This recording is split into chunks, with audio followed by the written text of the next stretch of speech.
So, if you want a politician to vote for your health bill, the font you use on your policy brief might actually matter significantly less than you think. Right, yeah. But, and this is wild, one specific type of mathematical data makes them over 700% more likely to actually listen to you. Which is a huge multiplier. Yeah, it really is. And, we spend so much time arguing about the specific laws being passed, right? Like who gets health care, what goes into our drinking water. Sure. But we almost entirely ignore the physical pieces of paper driving those decisions. We kind of just ignore the invisible machinery of policymaking altogether. Which is a massive blind spot, honestly. Yeah. Yeah, because public health doesn't actually change when a doctor makes a discovery in a lab. I mean, it changes when an advocate successfully translates that discovery into, a political document. Right, a document that a stressed, overworked city council member can actually process. Exactly. Process in about, 10 minutes between committee hearings. So today, we're taking a microscope to that translation process. And we've got a great stack of primary sources for this deep dive. They span the entire spectrum of American governance. We really run the gamut today. We do. We are looking at specific policy briefs currently being circulated out there in the real world. So that includes 2 state-level bills from Hawaii. Right. Senate Bill 623 and House Bill 716. Yep, and those tackle Native Hawaiian mental health and HIV data tracking.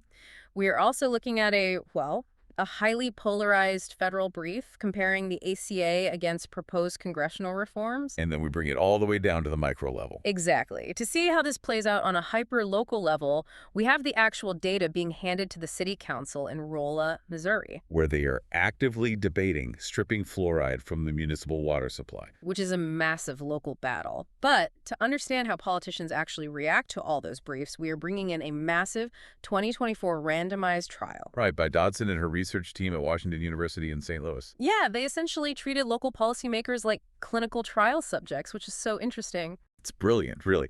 They wanted to map exactly how their brains process different types of persuasive formatting. And then, just to challenge everything we think we know about this system, we are unpacking an academic commentary by Stephen Peckham. Who basically argues that analyzing these isolated policy briefs is just a fundamentally flawed way to look at public health. Right.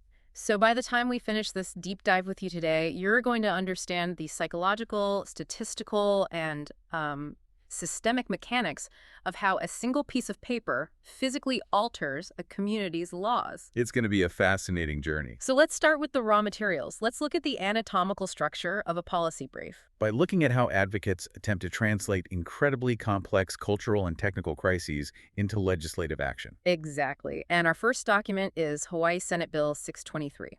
So this brief is attempting to solve a pretty severe structural crisis in behavioral health. Yeah, it is. The core argument they're making is that Native Hawaiians are suffering from high rates of mental illness, but they are entirely alienated by Western healthcare models. Right.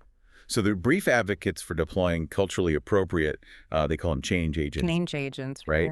And funding programs like Kumalu, a Wahilo at the University of Hawaii, which is designed to teach cultural safety to behavioral health students. But, what really caught my eye in this brief isn't even the proposed solution. Oh, that was it. It's how they quantify the alienation.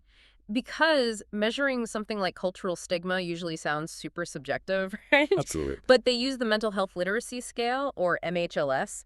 They administered this psychometric test to Native Hawaiian and Pacific Islander populations. And the numbers are really telling. Yeah. The overall score was a 121. But the subscores are where the actual story is. Right, let's break those down. So the recognition of disorders was 25.5. But the knowledge of how to seek help was an astonishingly low 16.0. We really need to pause and look at the mechanics of the MHLS here. Okay, let's do it. Because a score of 16.0 on the seeking help axis, that is an indicator of systemic collapse. Wow. Systemic collapse. Yeah, because the literacy scale doesn't just ask, do you feel sad? It measures structural navigation. Oh, I see. What kind of questions does it ask? It asks things like, do you know what a copay is? Do you know the difference between a psychologist and a psychiatrist? Right. Or if you understand how to find an in-network provider versus out-of-network. Oh, wow. So a 16.0 means... It means that even if an individual recognizes they are in a crisis, the logistical pathway to treatment is completely opaque to them. They literally just don't know the steps to get the help. Exactly. And the brief ties that directly to the real-world fallout. Like, they cite that 33% of Native Hawaiians report severe difficulty accessing services, Which is huge. primarily due to financial barriers, yeah. And a massive 69% of adults with mental illness in Hawaii go untreated. 69%. That is just staggering. It really is. Which is why the policy brief doesn't just ask for more funding for standard therapists. It specifically asks for these change agents. Right, so what exactly does that mean in diplomatic terms? Well, this is about deploying local liaisons who understand the specific protocols of a region. Okay. You see, Western psychiatric medicine relies heavily on individualistic clinical detachment. Right, the very standard, sterile doctor-patient dynamic. Exactly. But Native Hawaiian culture often emphasizes community, family lineage, and spiritual connection to the land. Yeah, that makes sense. So if a clinician doesn't understand that framework, the patient disengages completely. You know, it reminds me of legacy translation protocols and older communication networks. Oh, I like this. Go on. Well, like, if you send a beautifully coded packet of data from one server to another, right? Yeah. But the receiving server doesn't have the right handshake protocol to unpack that data, the packet just bounces back. The data is lost. That's a great analogy. Western medicine is sending the clinical data, but without these cultural change agents acting as the handshake protocol, the community simply cannot receive the care. That is a highly functional way to look at it. The brief is essentially asking the legislature to fund the development of that translation protocol. Which is such a smart way to frame it. It really is. Now, if SB 623 is about translating culture, Hawaii House Bill 716 is about translating raw epidemiological data. Okay, so totally different approach. Yes. This second brief focuses entirely on funding health information technology to track HIV in Native Hawaiian and Pacific Islander communities. And the demographic framing in this brief is intense. It is. They don't hold back. Like, Native Hawaiians and Pacific Islanders make up 2.3% of new HIV diagnoses. But the brief aggressively pivots to the social determinants of health surrounding that demographic. Right, they really build that context. Yeah, they point out that 16.8% live in poverty, 10.8% are completely uninsured. And the median household income sits at just $65,804.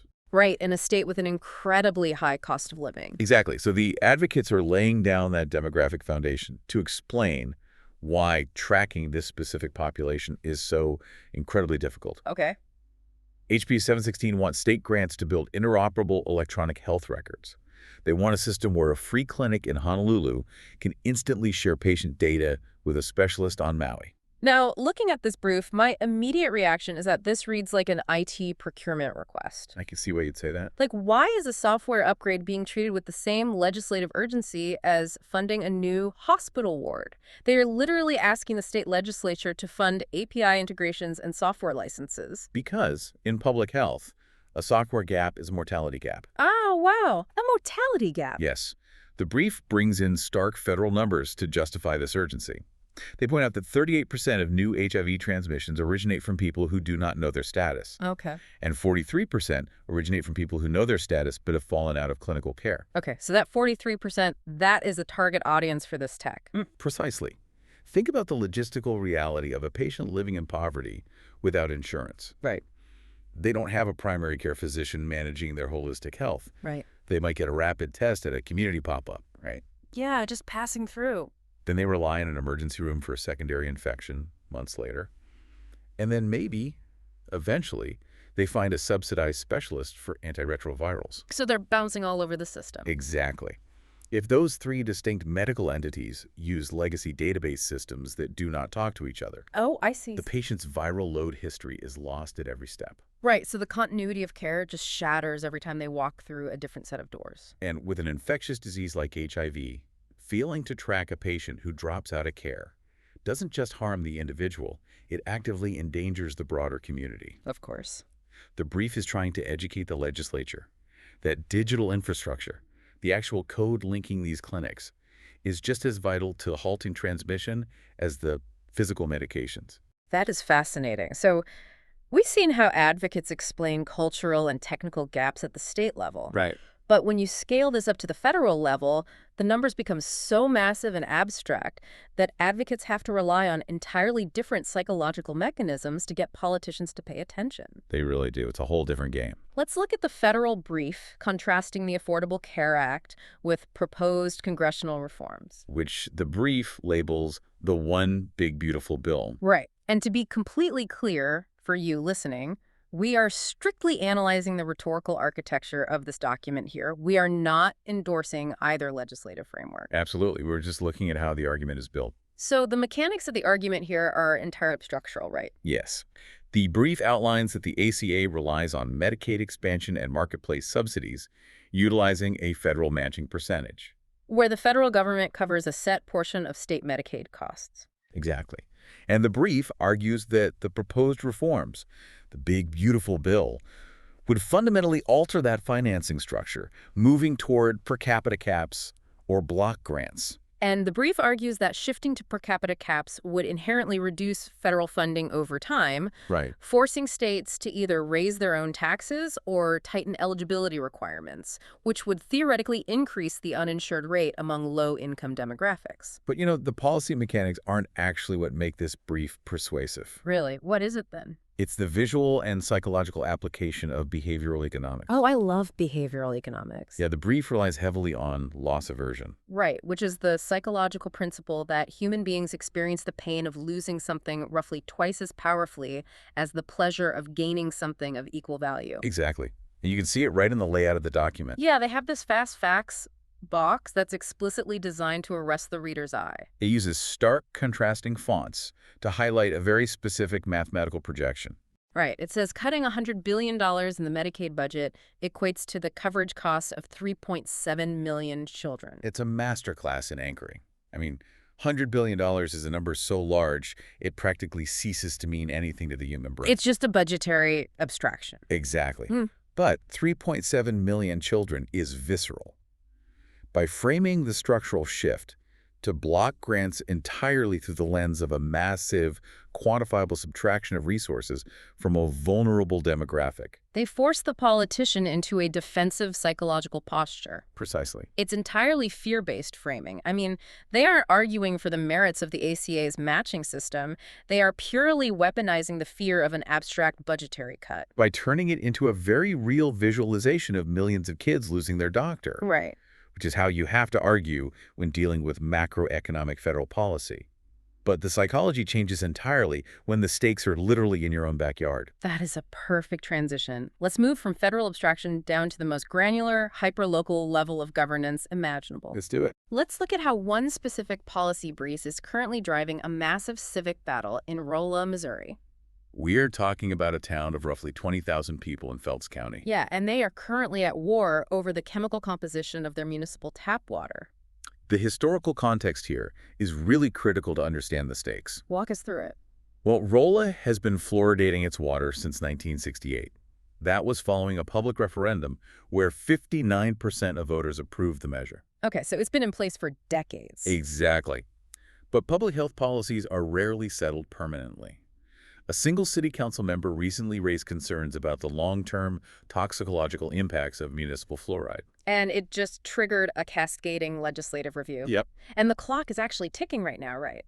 Because of Missouri state statutes, any change to the water supply requires the city to issue a 90-day notification period to Rolla Municipal Utilities customers. Which means the city council has scheduled a definitive vote for May 19th, 2025.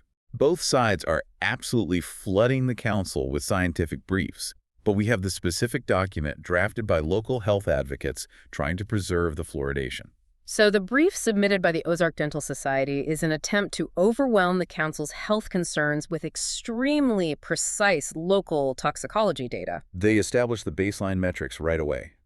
The optimal level of fluoride for preventing dental caries is 0.7 milligrams per liter. Okay. They contrast that with the World Health Organization's upper guideline of 1.5 milligrams per liter, and the EPA's hazardous threshold of 2.0 milligrams per Or liter. wait, I have to stop right there. Yeah. If the optimal therapeutic level is zero point 0.7 and the WHO upper limit is 1.5, I mean, that margin of error is incredibly small for municipal plumbing. It is a tight window. Right. How do you guarantee a perfect zero point 0.7 distribution across miles of old, deteriorating pipes in a rural county? No wonder citizens are terrified. It's a totally valid logistical concern. So how do the advocates defend that tight margin in a brief meant to reassure politicians? Well, the brief attempts to neutralize it using historical, hyperlocal compliance data. Okay. They pull CDC reports showing that since 2018, Rolla's annual average fluoride levels have consistently remained below the 0.7 milligram per liter threshold. Oh, interesting. Yeah, they are arguing that the municipal treatment facility isn't even hitting the optimal ceiling, let alone approaching the hazardous levels.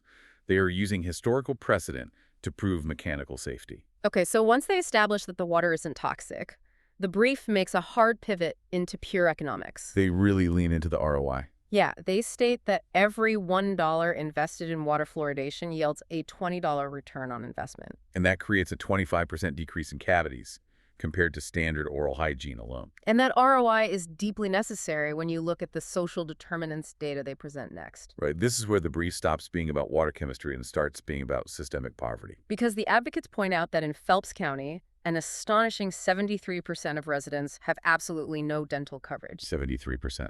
Yeah, that means nearly 3/4 of the entire voting base is entirely exposed to out-of-pocket costs for any dental emergency. Which is terrifying for a community. And furthermore, the brief notes that 23% of residents haven't visited a dentist in the past 2 years, with 15% explicitly citing cost as the primary barrier. And even if they had the money, there is a recognized shortage of dental professionals operating in the county. So if you look at the mechanics of this brief, the Ozark Dental Society is constructing a narrative of a cascading failure in the private healthcare market. Exactly. You have a massive population without insurance, a lack of physical providers, and widespread inability to pay cash. Right. The public water supply is functioning as the absolute last line of defense. It is the only universal passive health intervention left in the county. It's like looking at a town situated in a valley surrounded by failing dams. Oh, that's a good visual. Right. Like the dental insurance market is a collapsed dam. The lack of local dentists is a collapsed dam. The fluoridated water is the final sandbag wall sitting right outside the town limits. Exactly. The brief is arguing that removing the fluoride right now is equivalent to dismantling your last flood defense simply because you are worried about the chemical composition of the sandbags right as the river is rising. That captures the urgency perfectly. The advocates have marshaled historical safety data, economic ROI, and local poverty statistics into a single document. It is a highly rational empirical argument. But this brings us to the most uncomfortable question in public policy. Which is? How do we know if the rural city council will actually read a single word of it? Right. Because you can have the most compelling data on Earth, but if you hand a 12-page document on hydrofluorosilicic acid to a mayor who just spent 4 hours arguing about pothole repair budgets... Does it just go straight into the recycling bin? Exactly. To answer the mechanics of that question, we have to look at the 2024 randomized trial by Elizabeth Dodson and her team at Washington University. Right. And they didn't just conduct a qualitative survey asking politicians what they liked. No, they ran an actual experiment to map the cognitive processing of local officials. The methodology of this study is just fascinating. They partnered with Civic Pulse to isolate a nationally representative sample of governments with populations over 1,000. And they ultimately surveyed 331 local elected officials. Let's break those down. Yeah, 64% were municipal, 20% were township, and 16% were county officials. We really have to analyze the demographics of that sample, too, because it gives us a highly accurate composite sketch of who actually wields local power in the United States. Okay, let's hear it. 68% of these officials were male, 84% were white, and a staggering 47% were aged 67 or older. Okay, wow. So when advocates write a policy brief, their primary target audience is a white male approaching or past retirement age. That fundamentally changes how you should communicate. Now, the researchers wanted to know what specific formatting would actually persuade this demographic to act. Right.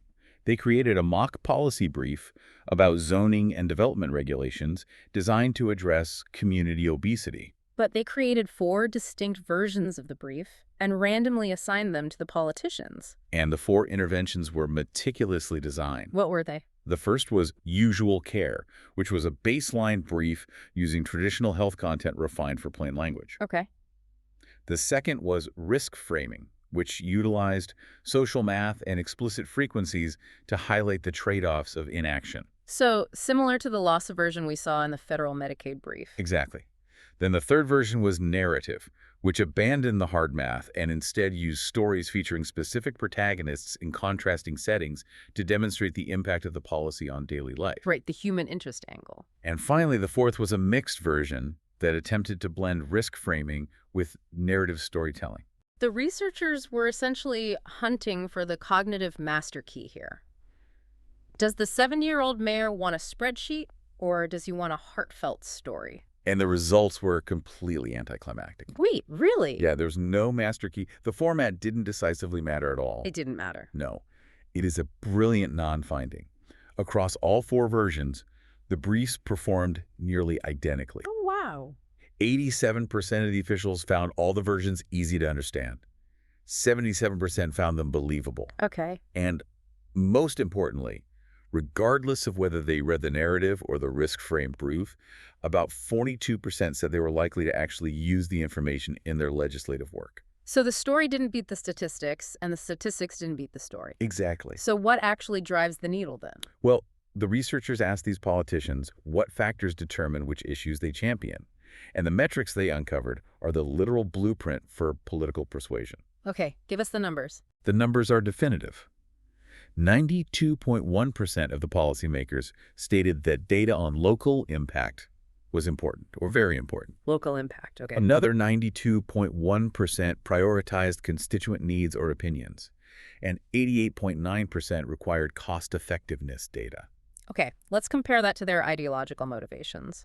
Only 43.6% said their own personal interest in the topic was a major factor. Right. These local officials are operating as highly pragmatic, localized risk managers. Yeah. They don't care about your grand theories of public health. They want to know, how does this affect my zip code? Will my voters yell at me? And how much is this going to cost the municipal budget? And Dodson's team proved this mathematically through logistic regression models. Which is amazing. Yeah, they controlled for political affiliation, age, and jurisdiction size, and isolated the exact predictive weight of these preferences. I want to focus deeply on this math because it is arguably the most important finding in the study. It really is. The models showed that if a policymaker values local data, they are 7.39 times more likely to use the policy brief. The adjusted odds ratio is 7.39. To put that in context, in public health research, an odds ratio of 1.5 or 2.0 is considered a strong association. Okay. Finding an odds ratio of 7.39 in a behavioral study is astronomical. It indicates an almost unbreakable predictive relationship. For anyone who doesn't look at logistic regression daily, think of it like counting cards in blackjack. Okay, I like that. If the deck is cold, your odds of winning the next hand might be 1 to 1. If the deck is hot and loaded with face cards, your odds of winning might double. Right. An odds ratio of 7.39 means the presence of local data doesn't just tip the scales, it completely rigs the game in your favor. If your brief has local data, you are essentially holding a rigged deck. That is exactly right. The study also created an understandability and credibility factor score for the briefs themselves. Okay, what did they find there? They found that a 1 standard deviation increase in that score resulted in a 4.5 times higher likelihood of the briefs being utilized. Wait, I need to reconcile this. We just established that the specific formatting, narrative versus risk, didn't change the outcome. Right. But now you're saying understandability is a massive multiplier. Yes. So if local data is the 7.39 multiplier, isn't formatting just completely irrelevant? Could the Ozark Dental Society just hand the Rolla Mayor a raw, unformatted Excel spreadsheet as long as it has local Phelps County data? No, and that is a vital mechanical distinction to make here. Okay, explain that. The formatting doesn't drive the decision, but it provides the baseline access to the data. Ah, I see. The Dodson study notes that in a previous review of typical health policy briefs, the average document had a Flesch-Kincaid reading level of 13. Which equates to collegiate-level academic reading. Exactly. Furthermore, 73% of them contained absolutely no tables, charts, or visual breaks. They were just impenetrable walls of academic jargon. Completely impenetrable. Yep. So when Dodson's team designed their 4 interventions, they ensured all of them used plain language, ample white space, and clear visual hierarchy. That baseline formatting is the entry fee. You have to pay that fee just to prevent the politician's brain from rejecting the document outright. That makes total sense. But once you get them reading, the currency that actually buys their vote is hyperlocal data and cost metrics. That structural reality perfectly validates the strategy used in the roll of fluoride brief. It really does. Because the Ozark Dental Society didn't just submit a 50-page academic literature review on the toxicology of fluoride. No, they didn't. They brought these 73% uninsured metrics specifically for Phelps County. They brought the $1 to $20 return on investment. Right. They built their argument entirely out of the 2 metrics that Dodson's models prove politicians actually care about: local vulnerability and municipal cost. They executed the empirical playbook flawlessly. They isolated the decision maker, provided the exact data format required, and tied it to a specific legislative vote. But there's always a but when we talk about policy, isn't there? There really is. We have spent this entire deep dive zooming in closer and closer. We went from the state to the county, down to the exact statistical multiplier of the font on the mayor's desk. Yeah. But in 2023, Stephen Peckham published an academic commentary in the International Journal of Health Policy and Management, arguing that our entire analytical framework is fundamentally broken. I always appreciate an academic who shows up to tell everyone else they're doing their jobs wrong. It definitely shakes things up. What is the core of Peckham's critique here? So Peckham is inserting himself into an ongoing debate between 2 scholars, Powell and Mannion, who are arguing over the nature of health policy models. Okay. They were debating whether health systems require one-size-fits-all analytical frameworks, or if they require horses-for-courses models. What does that mean? It means highly specialized, bespoke models for every unique local situation. Oh, okay. So should we study the Hawaiian HIV bill using the same framework we used to study the Missouri fluoride bill? Exactly. Yeah. And Peckham's response to both of them is to reject the premise entirely. Yeah. He argues that by focusing so intensely on these isolated, homegrown health policy models, analysts are obsessing over the individual gears while completely ignoring the engine. Okay, let's explore the mechanics of his argument. Why does he think the bespoke health policy model is flawed? Right. I mean, doesn't the life or death nature of healthcare make it inherently unique? He addresses that defense, actually. Yeah. He acknowledges that scholars like Walt and Gilson have long argued that health policy possesses unique characteristics. Like what? The primary one is information asymmetry, Right. which is the fact that doctors and pharmaceutical companies possess vastly more technical knowledge than the patients or the politicians regulating them. It's the classic principal-agent problem. The politician has to regulate a hospital system they do not technically understand. Correct. And health policy involves incredibly complex, cross-border network relationships between insurers, providers, and state agencies. It's a huge web. It is. But Peckham counters this by bringing in broader political scientists like Weibel and Kearney. What do they say? They point out that all public policy is inherently characterized by complex networks, messy implementation, and constant unpredictable evolution. So Peckham is saying that the health sector isn't actually a special snowflake. He is. He utilizes a phenomenal quote from a scholar named Schlager to diagnose the problem. Oh, let's hear it. She describes the current state of health policy analysis as being characterized by mountain islands of theoretical structure, surrounded by oceans of descriptive work. Mountain islands surrounded by oceans of descriptive work. That is a brutal indictment of academic siloing. But it's accurate, right? Yeah. We build these isolated islands of incredibly deep descriptive research. We have a mountain of data analyzing exactly how the role of city council processes the fluoride brief. Right. We have another mountain analyzing how Hawaiian behavioral students learn cultural safety. But these islands aren't connected by any unified theory of governance. Oh, I see. Peckham is demanding that health analysts break out of their clinical silos and start integrating broad public policy theories to look at total health system governance. How does that systemic view change how we evaluate these specific briefs then? Take Hawaii House Bill 716, the one trying to fund API integrations for HIV tracking. Well, under the isolated model, an analyst just looks at whether the brief persuaded the Hawaiian legislature to allocate the grant money. Did the policy pass? Yes or no? Simple as that. But Peckham would argue that passing the law is entirely irrelevant if the state lacks the macro-level bureaucratic capacity to manage the technology. Ah, so it's a supply chain issue. Exactly. You can optimize the policy brief to secure the funding for the software. But does the state health department have the procurement framework to hire competent software engineers? That's a good question. Does the state have the legal infrastructure to manage the cross-agency privacy requirements of tracking HIV data? If the underlying bureaucratic system is broken, the perfectly drafted policy brief achieves nothing. It's like a company spending millions of dollars optimizing the aerodynamics of their delivery trucks while completely ignoring the fact that the only bridge into town collapsed 3 years ago. That is exactly it. The health bureaucracy is the bridge. If the broader system of state governance can't sustain the initiative, the technical brilliance of the brief is wasted.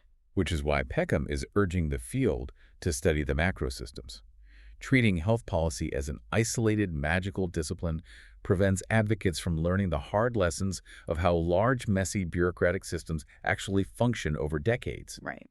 Environmental policy deals with complex toxicology and life or death outcomes. Education policy deals with massive information asymmetry and generational impacts on mortality. Health advocates need to study how those sectors navigate the bureaucracy. Wow. We have covered a truly massive amount of ground today. We really have. We started by looking at the deep cultural and technical gaps causing crises in Native Hawaiian mental health and HIV tracking. Right. We analyzed the visual psychology and loss aversion deployed in high-stakes federal Medicaid debates. We zoomed all the way down to a municipal water battle in Phillips County, Missouri, where the last line of dental defense for an uninsured population relies on maintaining a 0.7 milligram per liter chemical balance. We then used the Dodson trial to map the exact cognitive pathways of the older local politicians who vote on these issues, proving mathematically that hyperlocal data and cost-effectiveness are the absolute requirements for persuasion. And finally, we pulled back to the macro level with Peckham, looking at the entire bureaucratic ecosystem required to actually sustain these policies once the brief is signed. Which leaves us with a final, somewhat paradoxical thought for you to consider. The Dodson trial provides a highly specific, empirically proven formula for success. Local policymakers require a hyperlocal, easily digestible, plain language, single-page summary of costs and benefits. Right. If you provide that, your odds of success skyrocket. Yet Peckham argues that true public health is a vast, complex, deeply interconnected network of macro systems that fundamentally cannot be isolated or summarized easily. So we have an impossible tension here. Is the ultimate bottleneck in modern public health simply our inability to translate the vast, incomprehensible bureaucratic complexity of a state healthcare system into a single, localized page that a tired city council member can read and understand in under 10 minutes? It's a huge question. Are we failing to fix the machine simply because we cannot write a simple enough instruction manual for the people whose finger is hovering over the button? It fundamentally redefines what it means to be an advocate. It does. You aren't just arguing the science, you are battling the limits of human attention and bureaucratic entropy all at once. Thank you for joining us on this deep dive. We'll see you next time.